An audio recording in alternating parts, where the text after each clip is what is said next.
సార్వత్రిక ఎన్నికల 2024కు సంబంధించిన నామినేషన్ల పర్వం కొనసాగుతోంది. హిందూపురం పార్లమెంట్ టీడీపీ అభ్యర్థి బీకే పార్థసారథి ఇవాళ నామినేషన్ దాఖలు చేశారు. జిల్లా కలెక్టరేట్లో ఎన్నికల అధికారి జిల్లా కలెక్టర్ అరుణ్ బాబుకు నామినేషన్ పత్రాలను అందజేశారు. అంతకుముందు నామినేషన్ కార్యక్రమం కోలాహలంగా ప్రారంభమైంది. పెద్ద సంఖ్యలో కూటమి పార్టీ శ్రేణులతో కదిలి వచ్చారు. ఎనుములపల్లి గణేష్ సర్కిల్ సందు పార్థసారథి గజమాలతో టీడీపీకి నాయకులు స్వాగతం పలికారు. గణేష్ సర్కిల్ నుంచి జిల్లా కలెక్టరేట్ వరకు భారీ ర్యాలీ కొనసాగింది.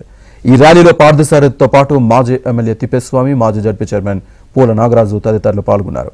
తాను స్థానికుడినని, ఇక్కడి ప్రజలు తనను భారీ మెజార్టీతో గెలిపిస్తారని పార్థసారథి ధీమా వ్యక్తం చేశారు.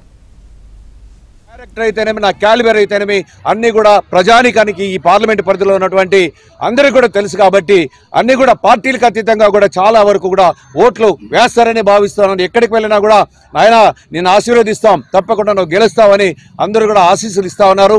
అదేవిధంగా ప్రజానికానికి కూడా చేతులెత్తి నమస్కరిస్తున్నా. అదేవిధంగా నన్ను ఆశీర్వదించమని కోరుతా ఉన్నాను. వాళ్ళందరూ కూడా ఈరోజు 40 సంవత్సరాల సుదీర్ఘమైనటువంటి రాజకీయ చరిత్ర ఉందంటే దానికి ప్రజలే కారకులు, కార్యకర్తలే నాయకులు.